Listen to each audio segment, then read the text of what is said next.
kill for Aurora. Let's see what our casters think. It's going to be Naisu winning and giving us the action for game number 2. And here we go, game number 2 upon us in this best of 7. Welcome our to lower Mobile bracket Legends. final here. Once again, I'm Naisu, joined here on desk with Ingan. Woo! And as you see, game 1 was dominant as ever for Falcons AP.BREN. This time, they do a little switcheroo. Look how aggressive Oakwin's being too. What they call it? The Chogwin? The Chogwin. Master Chogwin again rocking his show. It's funny because prior to the playoffs, Ogwin wasn't known for using Cho. Even at the Anara asked Ogwin if he's comfortable with using Cho. So before the playoffs, we've seen Falcons AP.BREN stream.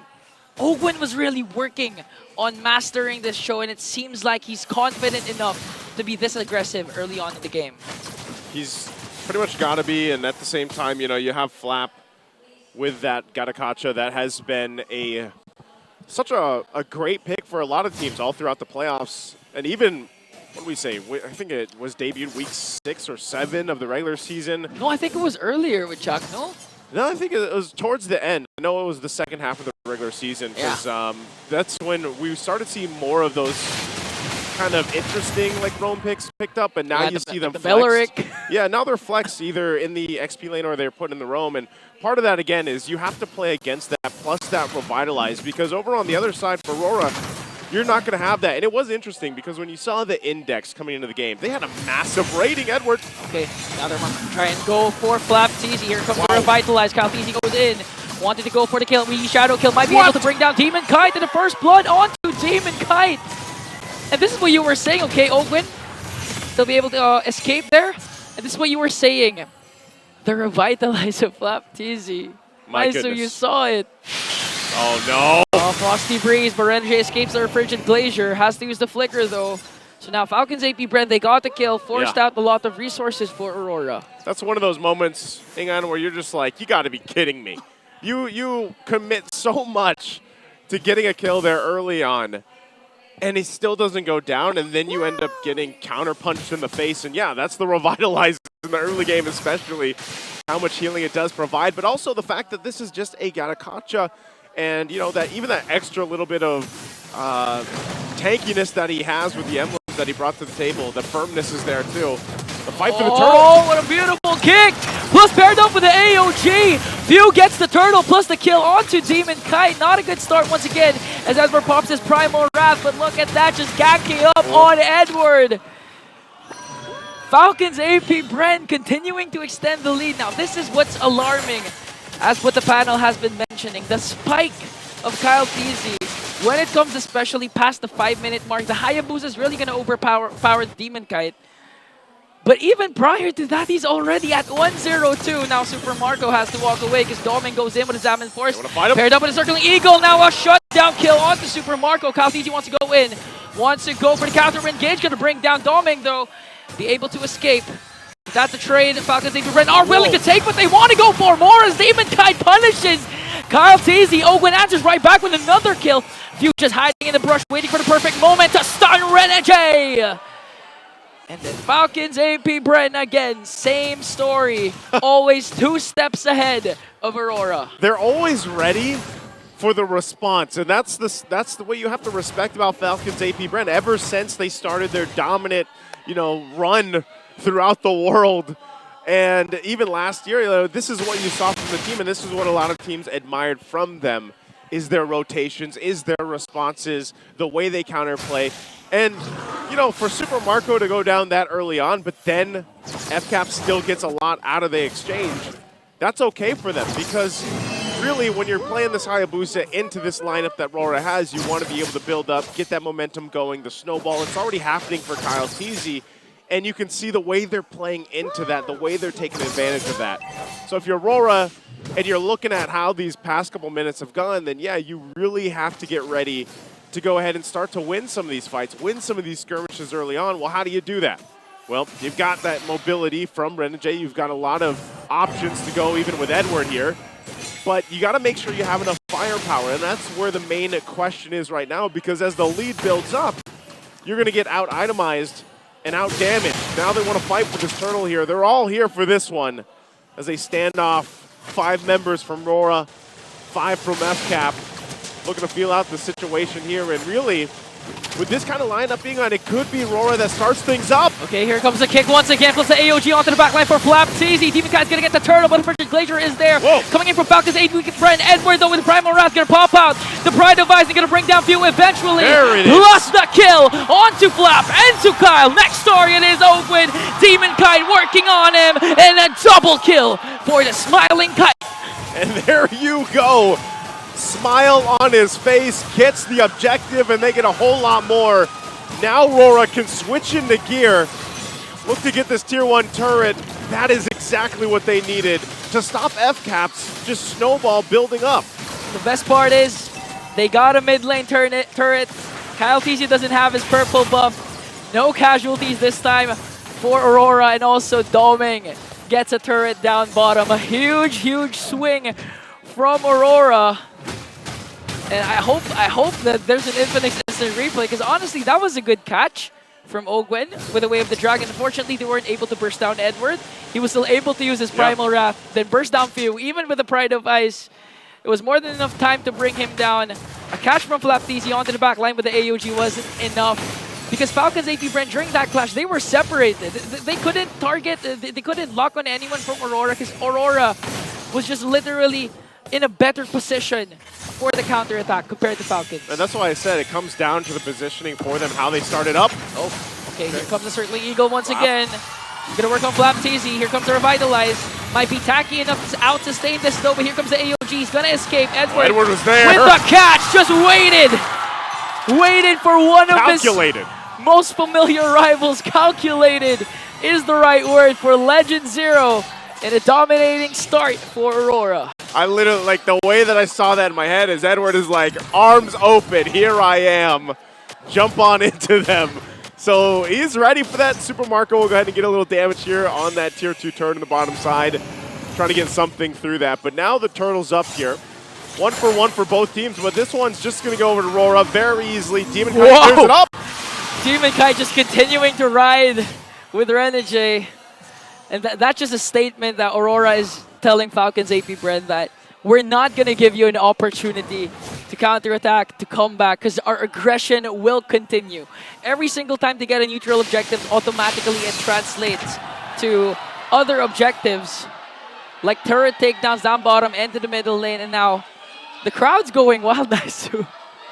Oh, they're going in blind right now, so that's the reactions we have them.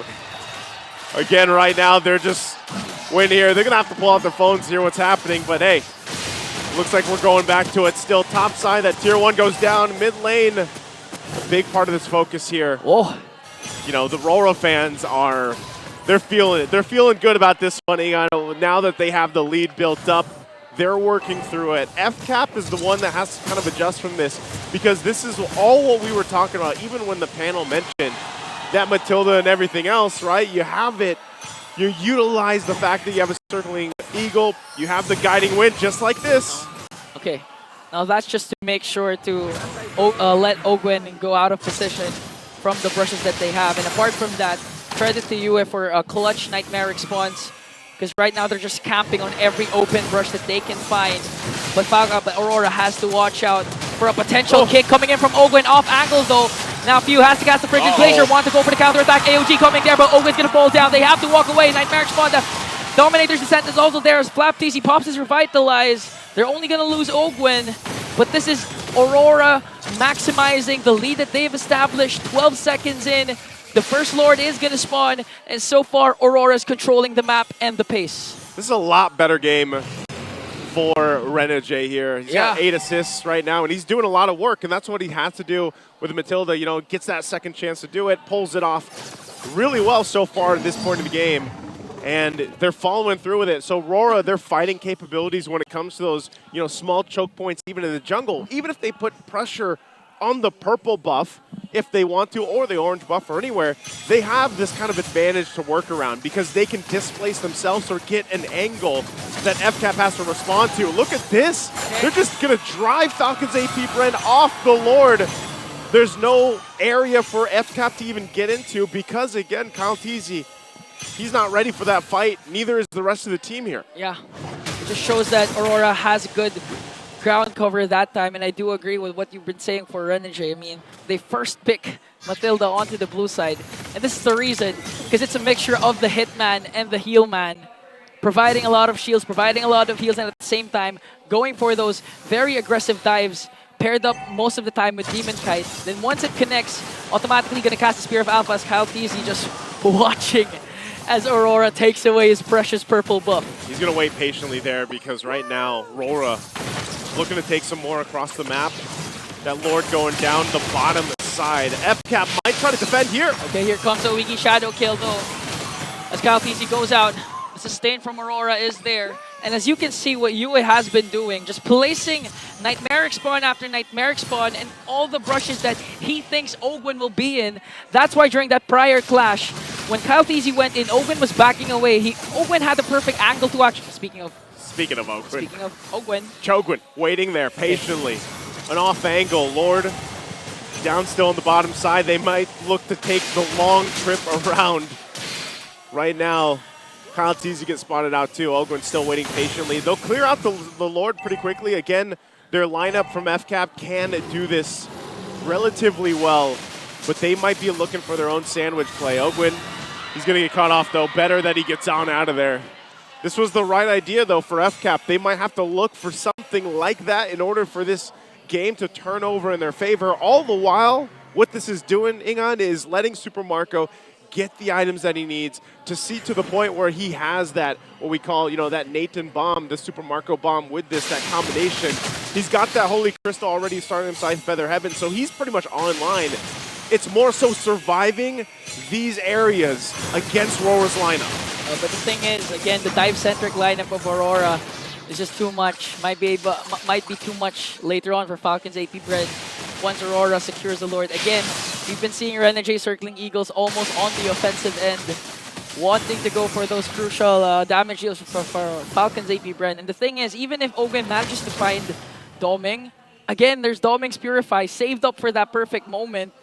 And at the same time, the guiding wind again from Renegade. A lot of times he has been saving Aurora from Falcons AP.BREN's counter initiation. And with the kit that Falcons have, they have the AOG, they have the Frigid Glacier. It's surprising that until now, they only have 6 kills because of the defense Renegade is providing. There's just a whole lot of utility that they can use, but knowing FCAP and the way that they like to approach a game, and it's like, if they don't have to commit it, they don't need to. If it's not going to be a sure thing, then they won't. Yeah. Now that Super Marco picks up the Divine Glaive, they might actually contest this and try to get one of those quick kills if they can. Maybe if it's even Ogwen here to get a kick in the right direction, and they might go for that unless this just goes in their hands. Lord sitting at half health here. It's going to go for this reset. We've seen this many times. Even yesterday, we saw some of the longest Lord dances, the new Lord dance, we'll call it, back between both teams where they just kind of feel out the area. Big defensive items also being picked up here. Winter Crown now for Renegade. So even if they give the go signal, they might just try to go in for a feign play here. Quarter health on the Lord. Okay, they're going to commit fully on the Lord as Demon Kite secures it. Falcons AP.BREN picking their fights for now. They're going to leave it be. They will just go for the defense. And this is what I'm saying, man. You pointed this out earlier. That zone defense or the zone options that RORA can play with the fact that they even have Yue on the Zask pick. The Nightmaric Spawns alone are enough to kind of keep FCAP from second guessing. And if it doesn't even need to be all of FCAP. It actually just needs to be Ogwen.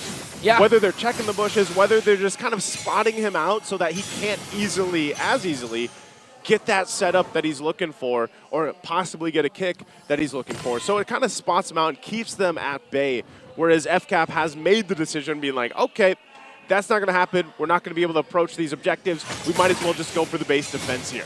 Yeah. As you were saying, again, Ogwen got spotted out from that brush, specifically from Yue. Here comes the Lord marching down the bottom lane. They want to burst down the inhibitor, and they will do it successfully. Whoa. Here comes Edward, goes in with the Earth Shatter Flicker combination. Now going to cast the Primal Wrath, going to bring down Ogwen. Next target is Marco. The Bulletproof has now fallen down. Aurora evens out the series. Very